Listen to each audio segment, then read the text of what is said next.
Now listen carefully and answer questions 1 to 6. Okay, everybody. Welcome back to the new term. I hope you've all had a good break and that you're keen to start on your research project. What I'd like to do this morning is to give you a chance to ask questions about the project, requirements, ways of approach, how to get help if you need it. Today is informal. It may be already written on paper, but it's nice to have an opportunity to have it confirmed. So, any questions? Dr. Archer, is there a confirmed due date yet to hand it in? Yes, I can now confirm that it's 16th of July, not 15th, as first advised. Okay? And what about the word limit? Well, there is some flexibility on this, but in general it's 8 to 10,000 words. Ah, I see.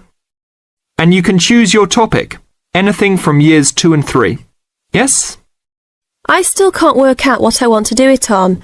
In that case, you should see your course tutor to agree on your final topic, and you should also be aware that there is special assistance available at the library on library resources if you need help on that. Can I just check on the deadlines for everything? Certainly. Look, let me write it on the board when each stage should be completed. First of all, you've got to work on your basic project outline, and that's due in to your course tutor by 21st of February, which is only 2 weeks away, so you need to get cracking on that. Do we have to include a full reference list by then too? No, your reference list is due on 6th of April, which is 1 week later, so you have time to discuss this with your tutor. And when should we be doing the research? Well, that's over a 1-month period, essentially April to May. And the write-up? Well, you need to do quite a bit of research before you get going on your writing, so that's really May to July, with a due date for handing in on the 16th. Any more questions? Before you hear the rest of the conversation, you have some time to look at questions 7 to 10.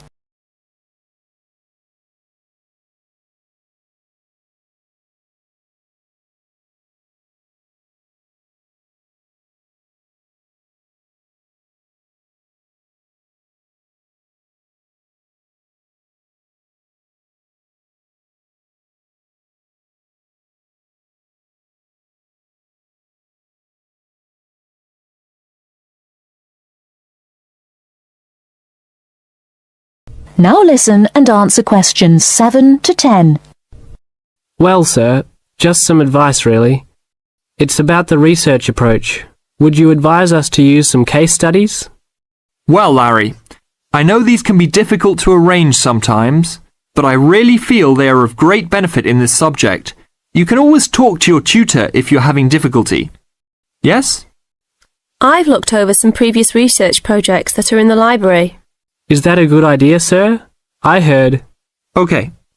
I don't think you should go through them in detail, especially at this early stage, or you might end up being influenced by them more than you realize. But yes, it really is about the best guide you can have to what's required to what's expected in this type of project. Sorry, Judy, I butted in on you. That's all right. It's just that I noticed one project was a joint one. They worked together as a pair. Is that a good idea? Yes, I remember that paper. Working in a pair can have some advantages, but to be frank, this is meant to be an individual project, so it's best to work on your own. About using subjects, is it okay if we use family members? Your own relatives? I don't see why not. They probably offer some advantages in terms of availability, although you need to guard against possible effects on your research outcomes. So, you can if you want. Perhaps you should discuss this with your tutor if you plan to use relatives, so you can approach it in the best way. Okay, thanks. Okay then. Well, I hope we've been able to sort out a few things. You're welcome to see me at any time, or drop me a note if you have any more queries. Fine, thanks. That is the end of part 1. You now have half a minute to check your answers.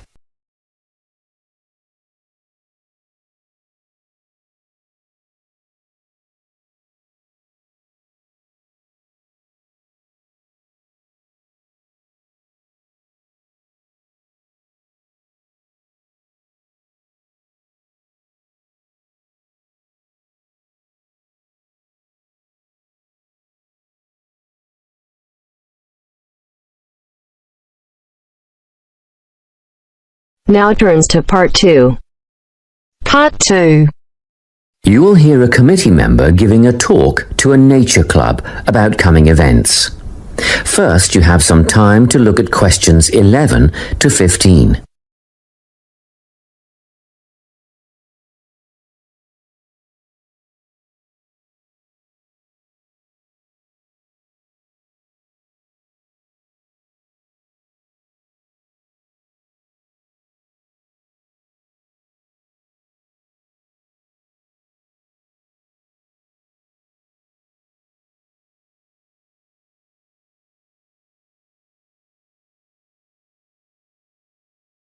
Listen carefully and answer questions 11 to 15.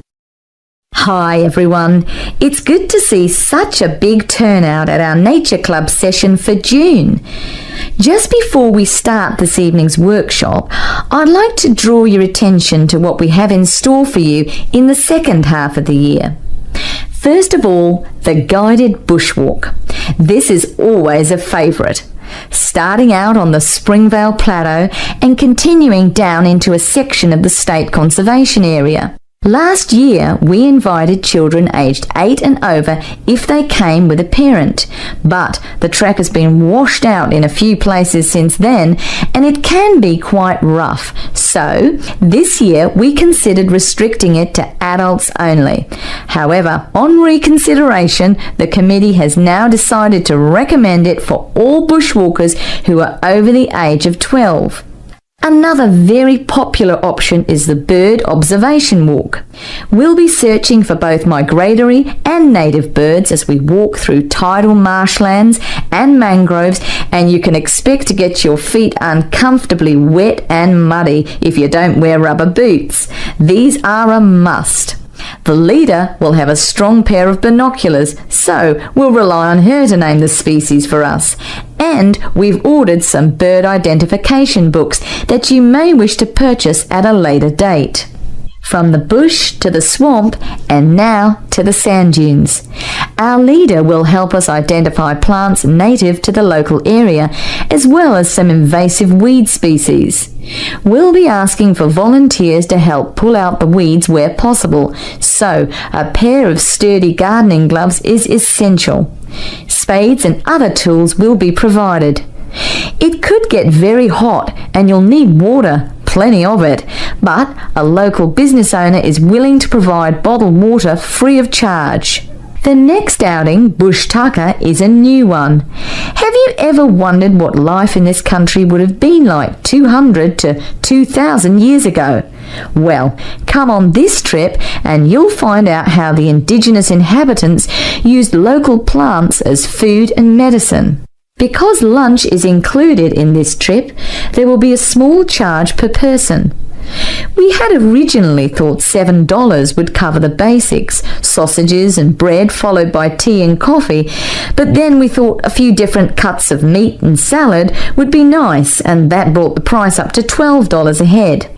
At one stage we even contemplated including seafood, but that would have been a bit too expensive.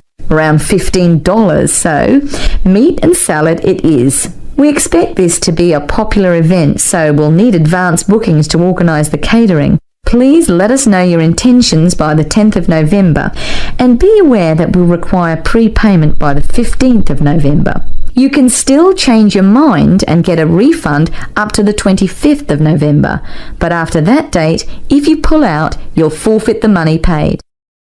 Before you hear the rest of the talk, you have some time to look at questions 16 to 20.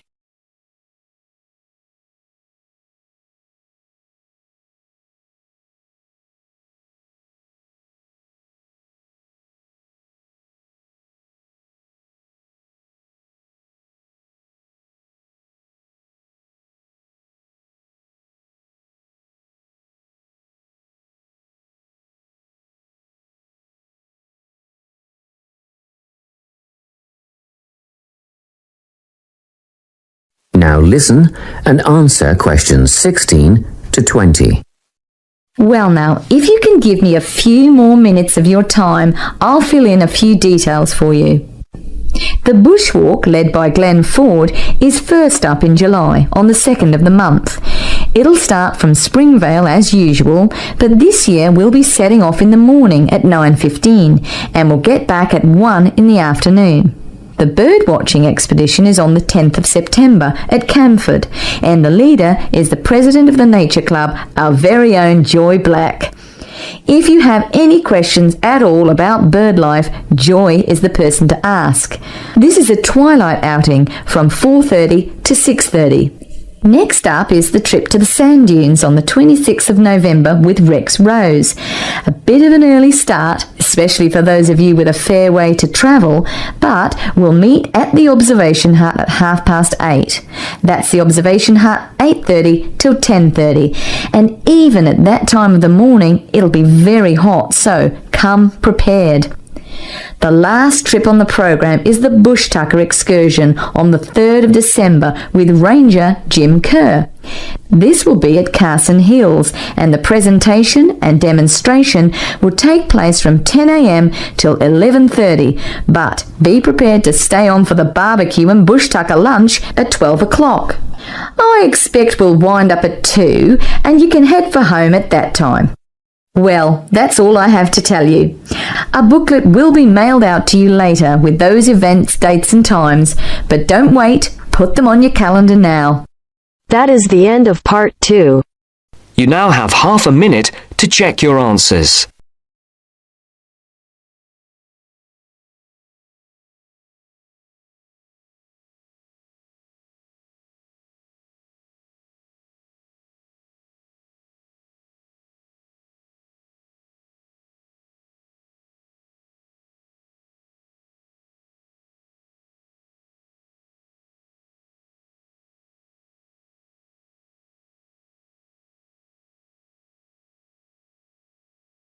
Now turns to part 3.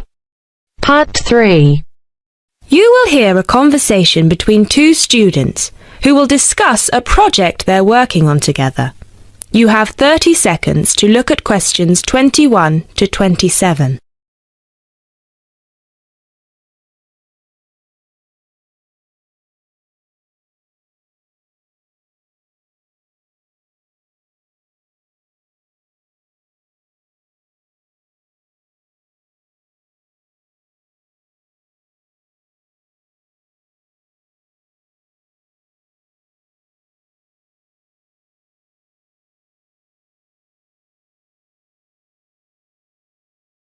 Now listen carefully and answer questions 21 to 27. Hey Jess, glad you could make it. We've got a lot to discuss. Hi Matt. Yes, sorry I'm a bit late. I did bring all my notes with me. Yes, me too. Where shall we start? Well, I think it would be a good idea to clarify our objectives just one more time. Yes, good idea. Okay, here we are. We need to record, photograph, and identify the plant species in 10 1-square-meter plots. Does it say anything about where these plots should be and how they should be laid out? Ah, here it is. It says that all the plots need to be no more than 10 meters apart. And how do we choose them? Ah, this is the fun part. I remember this. Here we are. Make a 1-meter square frame using bamboo sticks available from the department stores. Yes, we've already done that. I know, I'm just reading the whole section. Okay. One person stands roughly in the middle of the chosen area and throws the frame. The other person uses a tape to mark out the square where the frame landed and returns frame to thrower. The thrower then turns a few degrees on the spot and throws again. The thrower must turn slightly after each throw and vary the force of the throw until after the 10th throw they are pointing in almost the same direction as the first. That sounds a bit complicated. That's only because it's all in writing. It's just a simple throw, turn, throw, turn, throw, turn until we have 10 squares. And I guess you want to do the throwing. Well, if you don't mind. I'm sure you'll be more accurate at marking the squares. Yes, I am sure I am, and I'm sure you've got a stronger throwing arm. You now have 30 seconds to look at questions 28 to 30.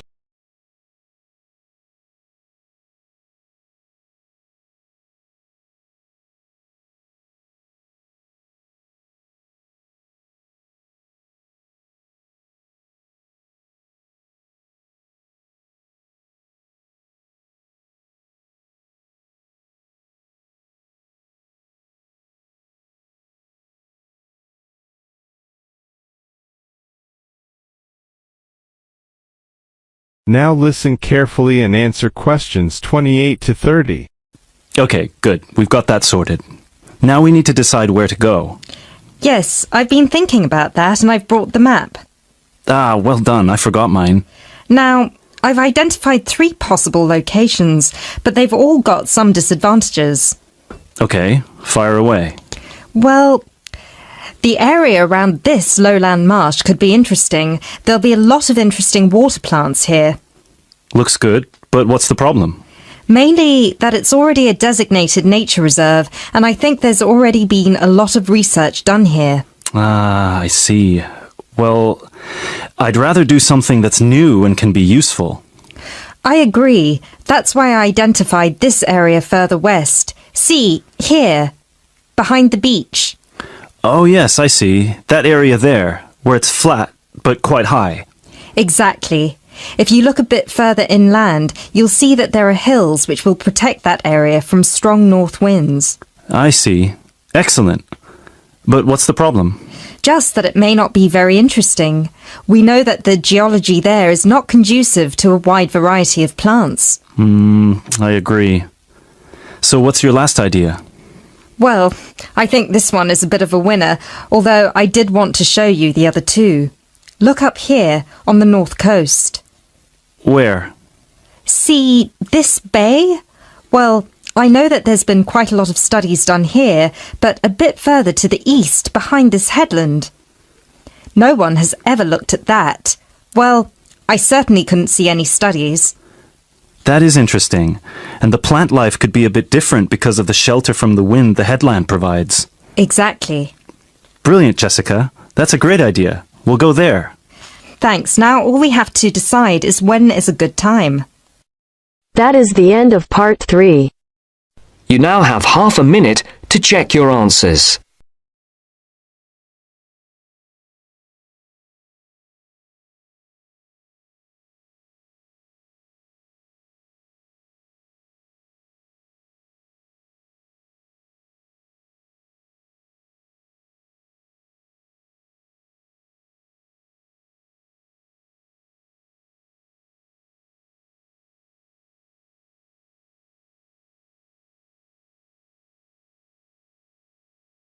Now turns to part 4. Part 4. This is Jane Frost with this morning's edition of Wake Up with Frost. First, you have some time to look at questions 31 to 40.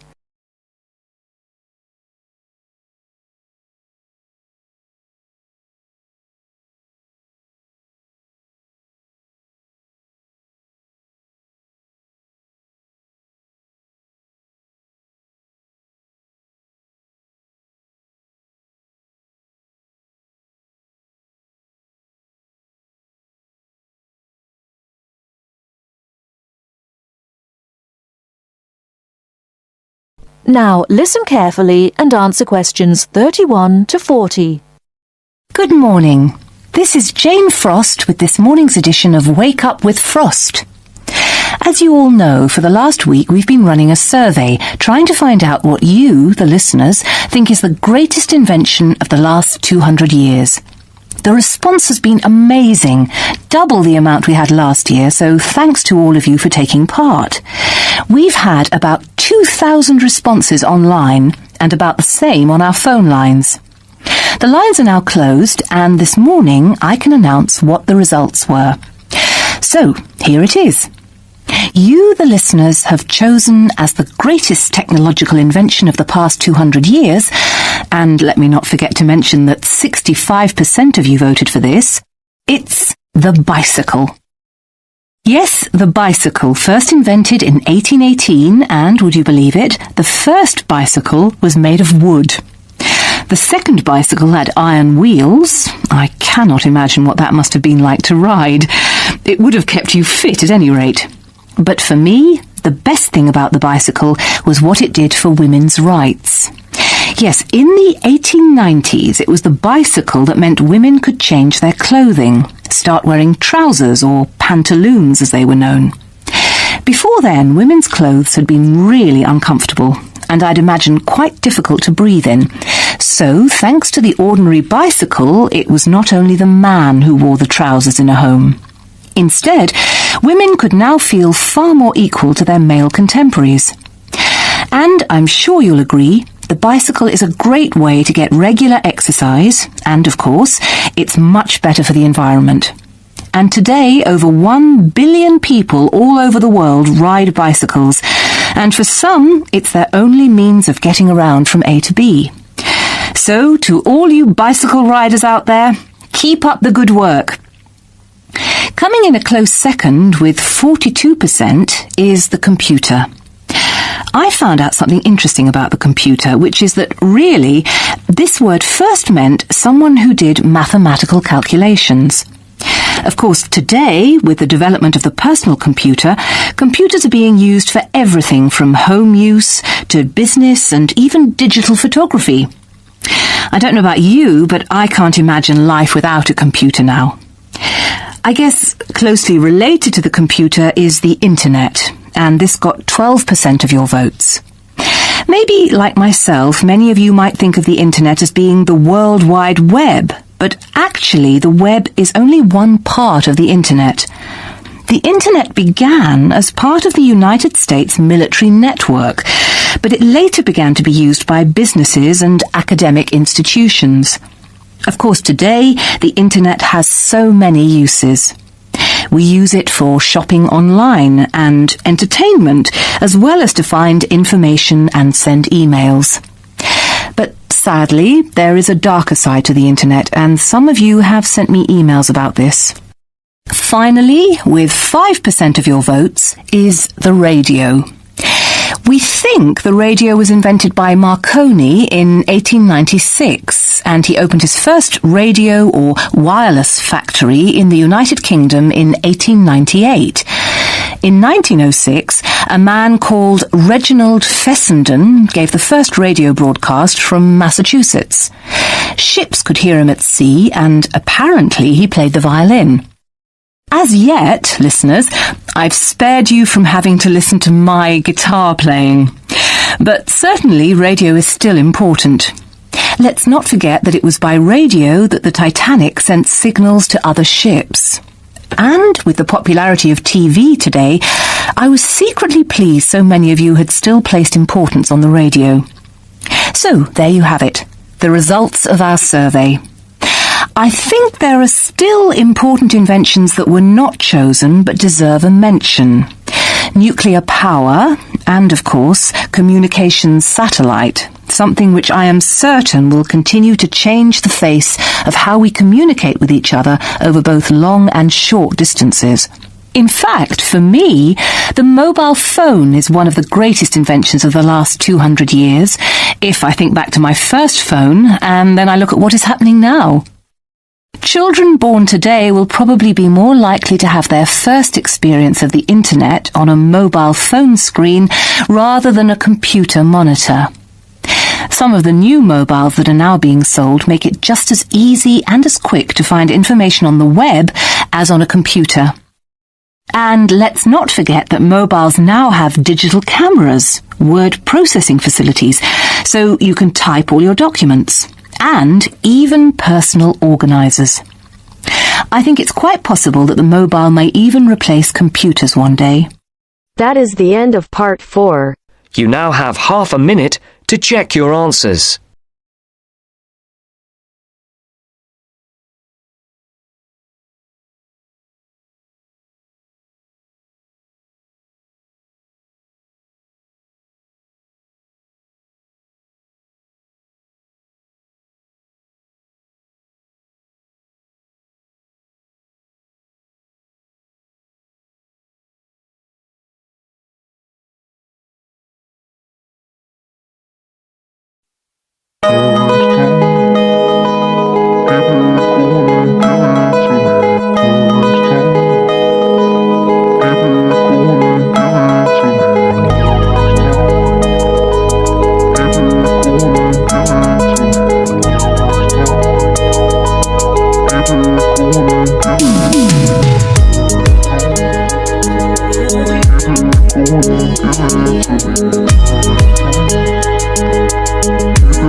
want it, give it to me.